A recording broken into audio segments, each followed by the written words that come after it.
오늘 말씀의 제목 함께 따라 하시죠. 모세에게 보이신 세 가지 표적의 의미. 모세에게 보이신 세 가지 표적의 의미. 오늘 기적의 하나님 10번째 시간입니다. 우리가 지난주 모세가 하나님 앞에 불붙은 떨기나무 안에서 부름받았던 그 이야기를 통하여 함께 은혜 나눴었는데, 그 다음 바로 이어지는 말씀입니다. 여러분, 모세의 모습이 어땠을까 한번 상상해 보면 흰머리에 흰 수염에 긴 지팡이를 든 모습을 늘 상상하곤 하는 것 같습니다. 아마도 그 옛날에 제가 아주 어렸을 때 봤던 그 유명했던 영화 10개에서 그 주인공 찰턴 헤스턴이 보여주었던 그 모습이 워낙 강렬했기 때문에 그 모습을 늘 상상하고 있는 것 같습니다. 뭐 다른 건 몰라도 모세가 긴 지팡이를 들고 있었던 것만큼은 확실한 것 같습니다. 왜냐하면 성경에서 모세가 지팡이를 들었다라고 하는 말씀이 매우 자주 들려지기 때문에 그렇습니다. 미디안 광야에서 양떼를 치는 일로 40년을 살며 이제 나이가 든 모세에게 이 지팡이는 늘 그가 가지고 다녀야 되는 필수품이었습니다.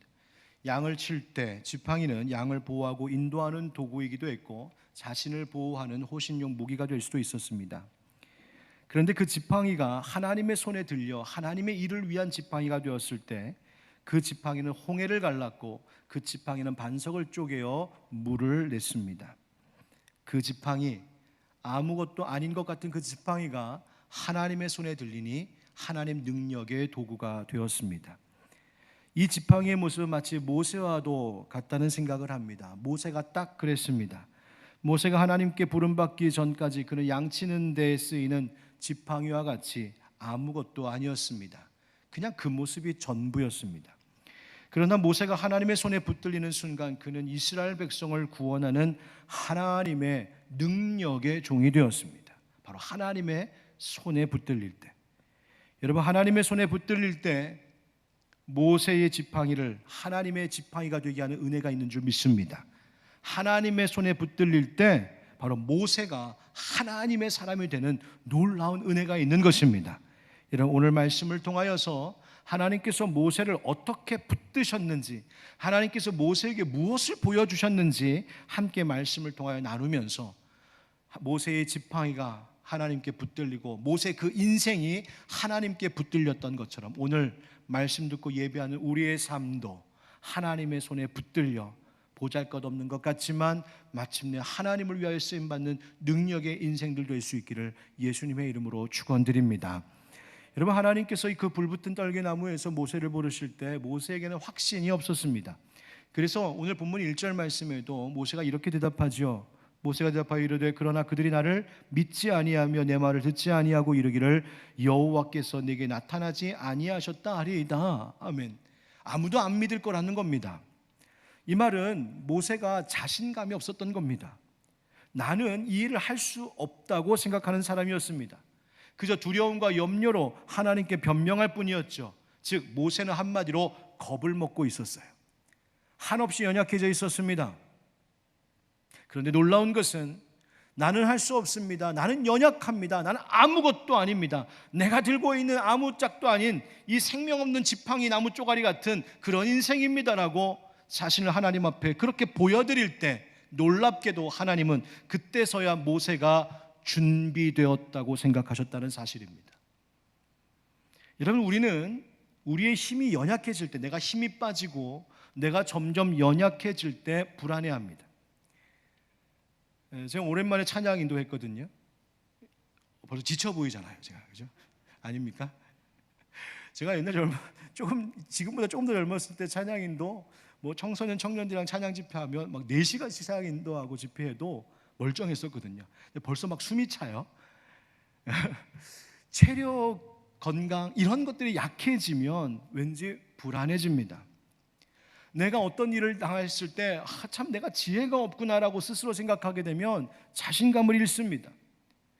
내가 물질적으로 내 주머니에 뭐가 없을 때에, 텅텅 비었을 때, 가난할 때 사람들은 자신감 없어집니다. 더군다나 어떤 일을 하다가 실수가 잦아지고 그것이 실패하게 되었을 때 우리는 점점 약해집니다. 난 왜 이럴까? 난 왜 이럴까? 내가 점점 약해질수록 그래서 사람들은 자기를 더 꾸미려고 합니다. 더 화려한 옷을 입으려고 하고, 더 진하게 화장을 하려고 하고, 더 멋진 자동차를 굴리려고 하고, 더 자신을 과장하여서 보이려고 합니다. 왜 그럴까요? 그 속이 약해졌기 때문입니다. 제가 보니까 강아지들이 딱 그렇더만요. 자기보다 작은 강아지 만나면 여유 있습니다. 가만히 있어요. 걔가 와서 뭐라고 하든 별로 신경 안 씁니다. 그런데 강아지들이 신기한 게 지보다 큰 개가 나타나면 짖기 시작합니다.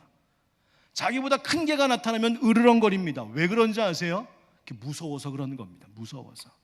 으르렁이라도 해봐야, 멍멍 짖어라도 봐야 자기가 조금 커 보일 수 있지 않을까 생각하는 거죠. 그런데 이상하게 사람들도 꼭 그렇습니다. 내가 점점 약해지면 나를 더 과장시키려고 합니다. 왜요? 약해 있기 때문에 그렇습니다. 사람들이 왜 자꾸 화내는지 아십니까? 사실은 자기가 약해져서 그렇습니다. 왜 분노하기도 하고 때로는 고집을 피우기도 하는지 아십니까? 사실은 나의 연약함이 드러날까 봐 두려워서 그러는 겁니다. 오히려 강하고 자신감이 있으면 사람은 여유가 있습니다. 세상에 어떤 일이 있어도 별로 그것에 흔들리지 않습니다. 사람들이 나에게 뭐라고 손가락질하고 조롱하고 비난해도 별로 그거 개의치 않습니다. 괜찮거든요. 그래서 사람들은 연약해지는 것을 두려워합니다. 약해지는 것을 싫어해요. 그런데 여러분, 내가 약해지는 것에 있어서 여러분들은 조금 다른 관점 가지셨으면 좋겠습니다. 하나님의 관점으로 나의 약해짐을 보셨으면 좋겠습니다. 하나님은 모세가 한없이 약해져 있을 때 오히려 겁을 잔뜩 먹어서 나는 못합니다 하는 바로 그때에 오히려 하나님은 모세가 드디어 준비되었구나 생각하셨다는 말입니다. 왜요? 도대체 무슨 준비가 되었다는 말입니까? 하나님만 의지할 준비되었단 말입니다. 하나님께 순종할 준비되었다는 말입니다. 자기가 힘이 없으니 하나님밖에 의지할 수 없고 자기의 고집이 꺾였으니 이제는 하나님께 순종할 수밖에 없는, 그렇게 내가 한없이 약해진 그때가 오히려 하나님 보시기에는 준비된 때라고 말씀하시는 겁니다. 그러므로 여러분, 우리가 힘을 갖는 것보다, 우리가 힘이 세지는 것보다, 내가 똑똑해지는 것보다, 내가 더 많은 소유를 갖는 것보다 훨씬 더 중요한 것은 하나님 앞에서 부드러워지고 하나님 앞에서 겸손해지는 것입니다. 오히려 하나님 앞에서 약해지는 겁니다. 그렇다면 내 인생 가운데 나를 약하게 만드는 어떤 시련과 어려움이 있었다? 내 마음을 무너지게 하기도 하고 내가 자신감을 잃어버리기도 하고 내가 절망케 하는 어떤 삶의 문제들을 내가 겪게 됐다? 여러분, 그때 낙심하지 마십시오. 어쩌면 그 문제, 나의 약해진 그 모습을 가지고 하나님 앞에 나아가면 그것이 오히려 하나님 앞에 준비된 모습일 수 있다는 사실입니다. 그렇다면 내게 있었던 시련도, 내게 있었던 어려움도 오히려 하나님 앞엔 내게 주신 축복이 되는 것입니다. 여러분, 내가 할 수 있다, 내가 할 수 있다고 자신만만할 때 하나님은 우리 곁에 계실 곳을 찾지 못하십니다. 오히려 나 아무것도 아닙니다 하나님, 나 저 광야에 굴러다니는 나무 막대기처럼 그냥 집어다 쓰면 되는 지팡이처럼 아무것도 아닌 나입니다라고 고백할 수밖에 없는 그 형편에 있을 때, 그래서 하나님만 바라봐야만 될 때, 바로 그때 비로소 하나님은 우리 곁에 계시는 하나님이심을 믿으시기 바랍니다. 이제 모세에게 필요한 것은 뭐든지 할 수 있다는 자신감이 아니었고 오히려 모세에게 정말 필요한 것은 자신과 함께 하실 하나님에 대한 믿음이었어요. 그래서 하나님께서 모세에게 그 믿음, 너와 함께하고 있는 나 하나님이 어떤 존재인지를 보아라, 그 믿음을 주시려고 이제 세 가지의 표적을 보이시며 역사하시는데 바로 그 의미들을 오늘 함께 나누려고 합니다. 첫 번째, 따라 하실까요? 누가 가장 높고 강하신가? 누가 가장 높고 강하신가? 성경에 보니까 하나님께서 지팡이를 던지니 뱀이 되고 뱀의 꼬리를 잡으니 그 손에 지팡이가 되었습니다. 왜 하나님이 이런 이적 보여주셨을까요? 여러분, 애굽 땅에 있어서 뱀이라고 하는 동물은 매우 상징적인 동물이어서 고대 애굽에서는 뱀을 숭배하는 풍습이 있었습니다. 뿐만 아니라 이 뱀은 그 권세를 상징하고 있어서 여러분 옛날 바로죠. 바로의 왕관, 바로가 뒤집어 썼던 그 왕관을 가만히 보면 요 앞에 이렇게 뱀이 딱 또아리를 틀고 고개를 탁 내밀고 있는 형상이 상징물이 항상 달려 있었습니다. 그 뱀은 권세를 상징하는 거였어요. 그래서 뱀은 어쩌면 당시 이스라엘 백성들을 괴롭히던 그 애굽 그 자체를 상징하는 것일 수도 있었습니다. 그런데 하나님께서 그 모세의 지팡이를 먼저 뱀으로 변하게 하셨죠. 여러분, 이런 이적은 아마도 당시 애굽의 술사들도 일반적으로 행했던 술법으로 보입니다. 왜냐하면 나중에 우리 보겠지만 출애굽기 7장에 가서 보면 모세가 바로 앞에 섰을 때에 애굽의 술사들도 이 지팡이를 뱀되게 하는 기적을 흉내냈었던 것을 볼 수 있습니다. 그런데 그 신기한 일, 당시의 사람들은 그 술사들이 하는 것을 보고 와 신기하다 했었을 텐데 하나님은 이 일을 아무렇지도 않은 듯 너무나 쉽게 행하셨습니다. 세상 술사들이 하는 일이 하나님께는 아무것도 아니라는 사실을 보여주신 것입니다. 당연하죠. 말씀 한마디로 세상을 창조하신 하나님, 무에서 유를 창조하신 하나님께 지팡이 가지고 뱀 만드는 정도는 일도 아니었습니다. 그런데 그보다 더 중요한 의미 있습니다. 하나님께서 모세의 지팡이로 뱀이 되게 하심으로 그 당시에 모든 족속이 두려워하던 그 바로의 권세, 그 뱀이 상징하는 것과 같은 그 바로의 권세가 하나님 앞에서는 아무것도 아니라는 사실을 미리 모세에게 보여주셨던 겁니다. 바로에게 있었던 모든 힘과 소유가 또 그 애굽 땅도 모든 것이 다 하나님의 주권 아래에 있음을 하나님께서 이 일을 통하여 보여주신 것이죠. 여러분, 여호와께서 다시 모세에게 뱀의 꼬리를 잡으라 하셨을 때 잡으니까 다시 지팡이가 되었죠. 그때 5절 말씀에 이렇게 되어 있습니다. 우리 5절 같이 읽어봅시다. 시작. 이는 그들에게 그들의 조상의 하나님 곧 아브라함의 하나님, 이삭의 하나님, 야곱의 하나님 여호와가 내게 나타난 줄을 믿게 하려 함이라 하시고. 아멘. 여러분, 여기 하나님의 목적이 나타나죠. 바로 이 표적의 의미가 드러나는 겁니다. 무엇입니까? 아브라함과 이삭과 야곱의 하나님 여호와가 이제 모세를 통하여서 바로 이 땅 가운데 나타난 줄을 믿게 하려 함이라. 믿게 하려 함이라. 여러분, 하나님께서 모세에게 믿음 주시려 하셨고 뿐만 아니라 바로와 그 땅에 있는 모든 사람들에게도 바로 여호와께서 참 하나님이심을 믿게 하려는 그 믿음의 문을 열어놓고 계셨다는 말입니다. 모세에게는 능력의 하나님이 자기를 부르고 계심을, 능력의 하나님이 자기와 함께하고 계심을 믿게 하려고 뿐만 아니라 이 이적을 보게 될 바로와 그 땅의 사람들에게도 여호와께서 참 하나님이심을, 뱀이 하나님이 아니라 바로가 하나님이 아니라 그 땅에 있는 모든 물질이 권세가 하나님이 아니라 여호와께서, 아브라함과 이삭과 야곱의 하나님 여호와께서 참 하나님이심을 믿게 하려고 하나님은 이 표적을 통하여 믿음의 문을 열어놓고 기다리셨다는 말입니다. 여러분, 이 말씀을 우리에게 들려주심은 우리도 그 진리를 믿게 하려 하심인 줄 믿습니다. 여러분, 누가 가장 높고 누가 가장 강하십니까? 그 어떤 권세, 어떤 힘보다도 가장 강하신 분 누구십니까? 바로 모세의 지팡이를 들어 하나님의 지팡이가 되게 하신 여호와 하나님이신 줄 믿습니다.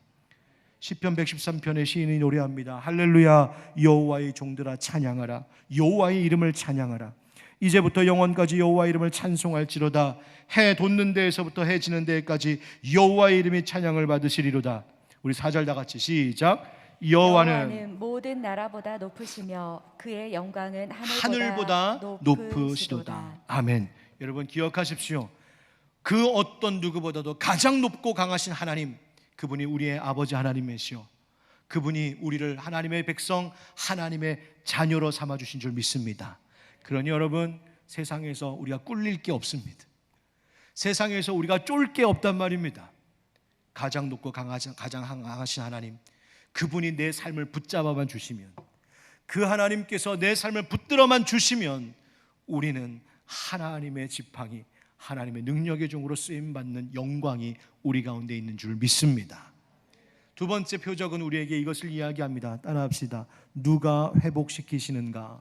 누가 회복시키시는가? 하나님께서 두 번째 다른 이적을 보여주시는데요, 모세의 손을 품에 넣었다가 빼니까 손이 나병이 생겼고 다시 넣었다가 빼니까 본래의 살로 돌아왔다는 표적입니다. 여러분, 나병 잘 아시죠? 당시 이 나병은 치명적인 병이어서 이 병에 걸렸다 그러면 그냥 죽었구나 생각하면 되는 병이었습니다.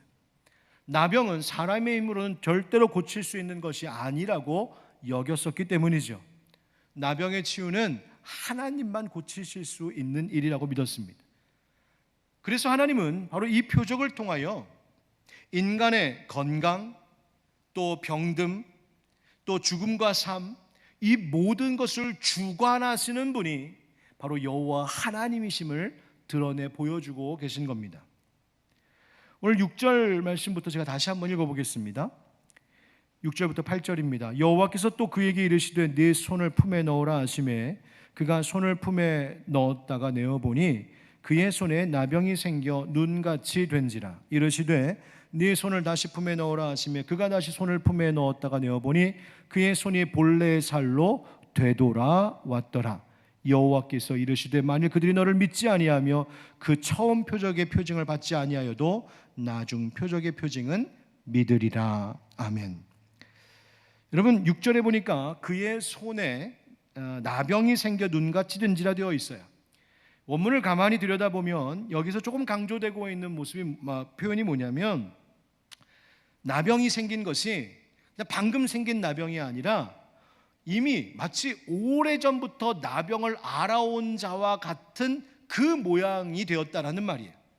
그래서 마치 희게 피었다라고 하는 그 말이 굉장히 오래된 나병 환자와 같이 되었다는 말입니다.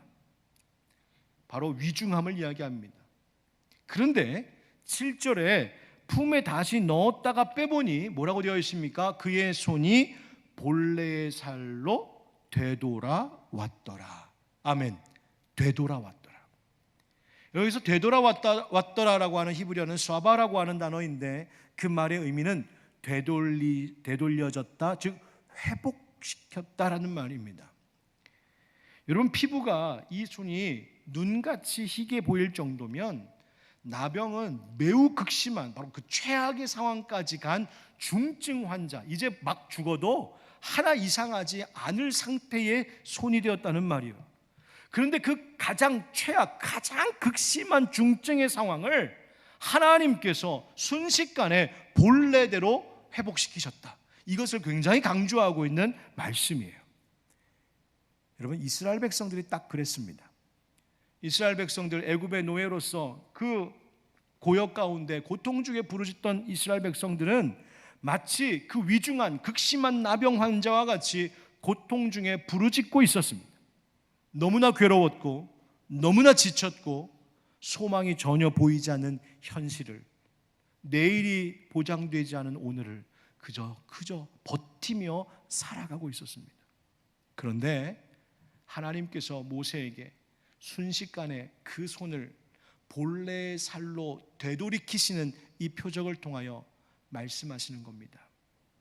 지금 가장 극심한 고통 가운데 있는 그 이스라엘 백성, 내가 본래의 거룩하고 영화로운 모습으로 되돌려 회복시키실 것이다.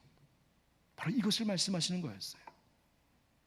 여러분, 이스라엘 백성뿐입니까? 모세도 마찬가지이죠. 애굽의 왕자로서 막강한 권세를 가졌던 모세였습니다. 그런데 그 모세가 낮아지고 도망치다가 미디안의 땅에 와서 목자로서 그저 양치는 촌부로서 40년을 살아 이제 80이 된 모세. 그런데 하나님께서 뭐라고 말씀하시는 겁니까? 다시 회복시키시겠다고요. 하나님은 그렇게 하실 수 있는 분이라는 겁니다. 다시 바로 앞에 서서 그 애굽의 화려한 궁정에 다시 들어가 바로와 대항할 수 있는 그 자리에, 오히려 바로를 압도할 수 있는 그 자리에 내가 너 모세를 다시 되돌려 놓겠다. 여러분, 기억하십시오. 회복은 오직 하나님께 있는 줄 믿습니다. 메마른 가지를 무성하게 하실 수 있는 분도 하나님이시고, 넘어진 자를 일으키실 수 있는 분도 하나님이시고, 죽은 자도 살리실 수 있는 분이 하나님. 인생의 모든 흥망성쇠가 하나님께 달려있는 줄 믿습니다. 여러분, 요즘 새벽에 사무엘상 말씀을 묵상하고 있는데 사무엘상 2장에 보면 한나가 하나님 앞에 이렇게 노래하죠. 여호와는 죽이기도 하시고 살리기도 하시며 수월에 내리게도 하시고 거기에서 올리기도 하시는도다. 여호와는 가난하게도 하시고 부하게도 하시며 낮추기도 하시고 높이기도 하시는도다. 아멘. 여러분, 하나님은 가난하게도 하시지만 얼마든지 부하게도 하실 수 있는 하나님이신 줄 믿습니다. 낮추기도 하시지만 얼마든지 다시 높여 회복시키실 수 있는 분이 우리 하나님 아버지이신 줄 믿습니다. 썩어 들어가는 나병같이 내 힘으로는 도저히 해결되거나 회복될 수 없을 것 같은 인생의 문제가 혹시 있으십니까? 여러분, 가정 여러분 어떠십니까? 혹시 극심한 나병에 걸린 것과 같은 어려움 가운데 혹시 있지는 않으십니까? 사람들과 관계가 그렇지는 않으십니까? 여러분, 마음은 요즘 어떠십니까? 여러분, 지금 이 시대에 우리 교회들이야말로 회복해야 할 것이 얼마나 많습니까? 예배가 회복돼야 되고, 기도 모임이 회복돼야 되고, 전도와 선교의 일이 회복돼야 되고요, 하나님 나라의 귀한 일꾼들을 세우는 일이 회복돼야 됩니다. 좋은 사역자들, 좋은 목회자들이 양성되어야 하고요, 교회 안에서 평신도 가운데에서도 하나님 나라를 위해서 헌신할 평신도 선교사들이 세워져야 하고요, 하나님의 명령에 온전히 순종하는, 부르시는 하나님의 그 부르심에 믿음으로 순종하는 자들이 다시 회복되어야 될 때입니다. 식어버린 그 열정도 회복되어야 하고, 세상 즐기며 살았던 죄 회개하여서 다시 거룩함과 성결함으로 서야 함도 회복되어야 하고, 특별히 다음 세대, 믿음의 세대, 부흥의 세대로 회복되어야 할 때입니다. 가정이 믿음의 가정이 되고 예배하는 가정이 되도록 회복해야 할 때입니다. 여러분, 회복, 그것이 바로 부흥입니다. 부흥이라고 하는 것은 그 수와 덩치가 커지는 것이 아니라 본래 그래야 됐던 모습으로, 마치 본래의 살로 되돌아오는 것과 같이 그렇게 회복되는 것을 사실은 부흥이라고 말하는 겁니다. 여러분, 어떻게 해야 될까요? 어떻게 하면 우리는 회복할 수 있고, 어떻게 하면 우리 다시 부흥할 수 있을까요? 기도하지 않으면 안 됩니다. 기도하지 않으면 부흥이 없습니다. 왜요?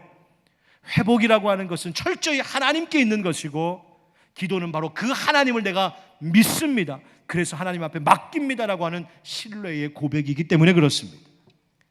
20세기 초에 레이븐힐이라고 하는 복음 전도자가 외친 메시지들이 무릎 부흥이라고 하는 우리 제목으로 책이 나온 것이 있었는데, 아주 오래전 책입니다.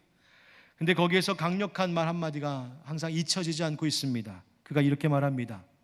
내일이면 늦습니다. 내년은 우리의 것이 아닙니다. 내일이면 너무 늦을지 모릅니다. 우리가 지금 당장 회개하지 않는다면, 지금 당장 기도의 제단에 불을 붙이지 않는다면, 지금 당장 울며 금식하지 않는다면 심판 때에 우리에게 화가 있을 것입니다. 여러분, 이게 20세기 초에 했던 말입니다. 1900년대에. 그러면 그로부터 100년 이상이 지난 지금은 어떨까요? 지금도 우리가 기도하지 않고 있다면 그건 정말 늦은 것 아니겠습니까? 그때도 내일이면 내년이면 늦는다고 했는데 이제까지도 기도하지 않고 있다면 그거 진짜 늦은 것 아니냔 말입니다. 오히려 이제까지 기다려주신 하나님의 은혜가 감사할 뿐인 것이죠.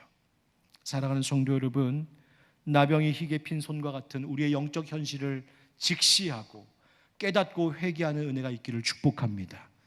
만약 여러분 그것이 보인다면 내 안에서, 우리의 가정 안에서, 우리의 교회 안에서 나병든 것 같은, 그 극심한, 오랫동안 나병든 것 같은 영적으로 무너지고 병든 모습이 내게 보인다면 그것을 주님의 품에 다시 집어넣어 다시 꺼낼 때에 본래의 살로 되돌아오는 그 회복의 은혜, 여러분 주님 안에서 누리시기를 축복합니다. 시편 51편에 시인이 다윗이 고백했지요. 우리 한번 같이 읽읍시다. 시작. 나를 주 앞에서 쫓아내지 마시며 주의 성령을 내게서 거두지 마소서. 주의 구원의 즐거움을 내게 회복시켜 주시고 자원하는 심령을 주사 나를 붙드소서. 아멘. 주님 회복시켜 주십시오. 여러분, 생명의 영이신 성령 하나님이 우리를 회복시키시는 건데, 그 성령님은 언제나 기도를 통하여 우리를 회복 부흥시키십니다. 어떻게 할 수 있냐고요? 우리 기독교 교회의 역사가 그것을 증명합니다. 회복하는 곳에는, 부흥하는 곳에는 언제나 뜨거운 기도가 있었습니다. 영적으로 어두울 때일수록, 그래서 모두가 회복을 바라지만 어디에서도 회복의 가능성을 찾지 못하고 있을 때 바로 우리 믿는 자들이 기도해야 할 줄 믿습니다. 여러분, 회복은 언제나 하나님께 있음을 믿으시고 가정의 회복, 교회의 회복, 이 나라 이 사회의 회복, 무엇보다 내 영혼의 회복을 위하여서 더욱더 뜨겁게 하나님 앞에 기도함으로 그 병든 손을 주님의 품에 집어넣는 역사가 있기를 예수님의 이름으로 축원드립니다. 세 번째 표적의 의미는 이것입니다. 따라합시다. 누가 필요를 공급하시는가? 누가 필요를 공급하시는가? 우리 9절 말씀 같이 읽겠습니다. 9절 시작. 그들이 이 두 이적을 믿지 아니하며 내 말을 듣지 아니하거든. 너는 나일 강물을 조금 떠다가 땅에 부으라. 내가 떠온 나일 강물이 땅에서 피가 되리라. 아멘. 여러분, 나일강은요 대략 한 5,600km 정도 되는 어마무지하게 긴, 세계에서 가장 긴 강입니다. 애굽 사람들은 옛부터 이 나일강을 생명의 젖줄로 여겼습니다. 왜냐하면 나일강을 통해서 그들이 얻는 것이 굉장히 많았기 때문이에요. 무엇보다도 지도를 펼쳐놓고 보면 그 옛날 애굽의 영토의 한쪽 면을 나일강이 싹 감싸지고 있어서 마치 그 나라의 울타리와 같은 역할을 했습니다. 그래서 그들이 안전할 수 있도록, 외부로부터, 다른 민족에게로부터 침략당하지 않도록 마치 방어선과 같은 역할을 했던 것이 바로 이 나일강이었어요. 또 그 물줄기를 통하여서 배가 오고 가며 많은 상품들이 수출되기도 하고 수입되기도 하면서 매우 중요한 무역 항로로 쓰였던 곳이 바로 나일강이었어요. 무엇보다도 그 나일강 때문에 그 땅이 비옥할 수 있었습니다. 농사가 잘 됐다는 말이에요.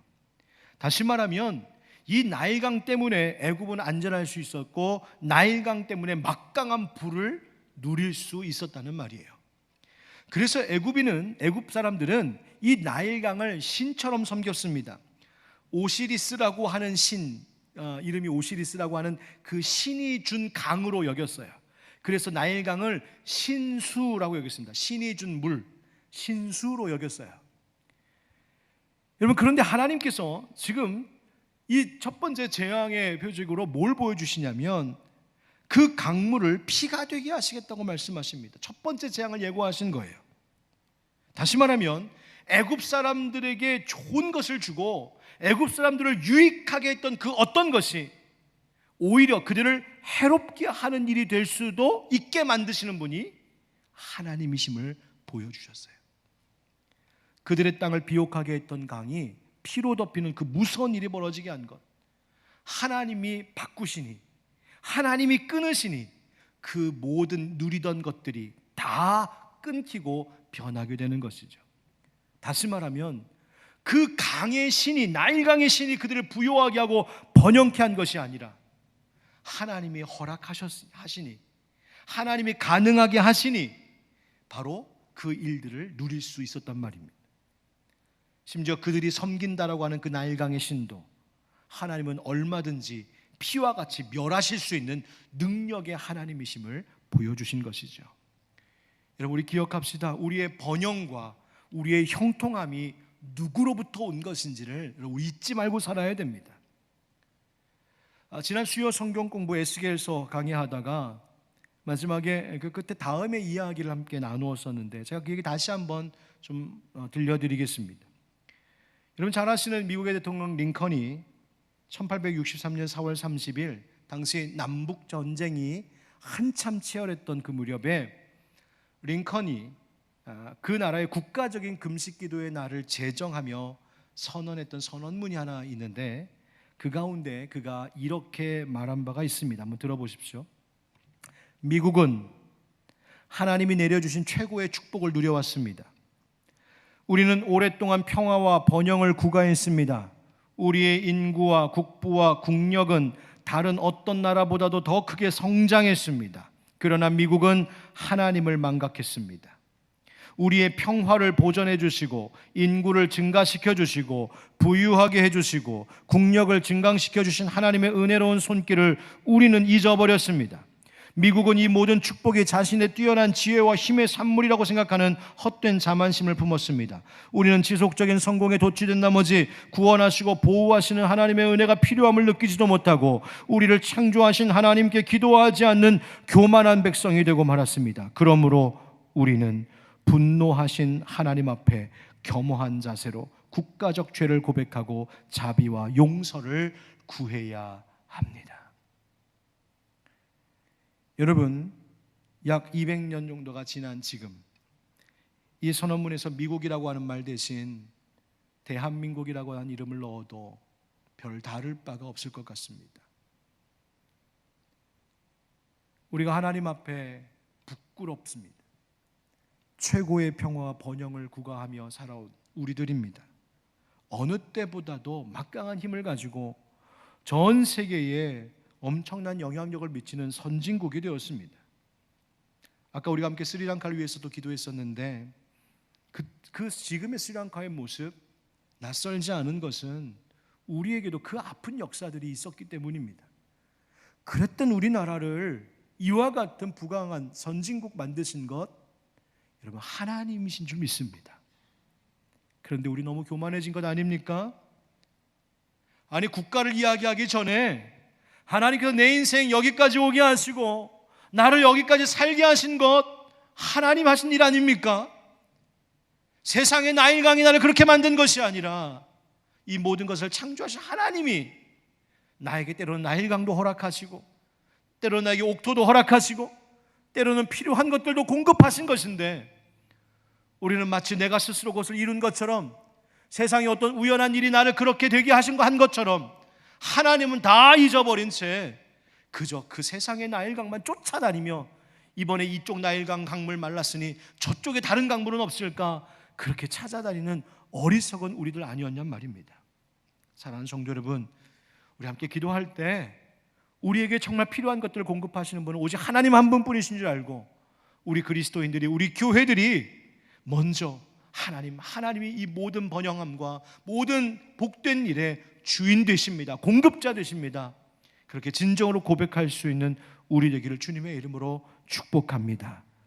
여러분, 다시 5절의 말씀으로 거슬러 올라가 보면 하나님 이렇게 말씀하셨죠. 이는 그들에게 그들의 조상의 하나님 곧 아브라함의 하나님, 이삭의 하나님, 야곱의 하나님 여호와가 내게 나타난 줄을 믿게 하려 함이라. 믿게 하려 함이라. 여러분, 오늘 하나님께서 모세를 통하여서 이 세 가지 표적을 보여주신 목적이 있습니다. 그것은 우리도 믿게 하려 하심인 줄 믿습니다.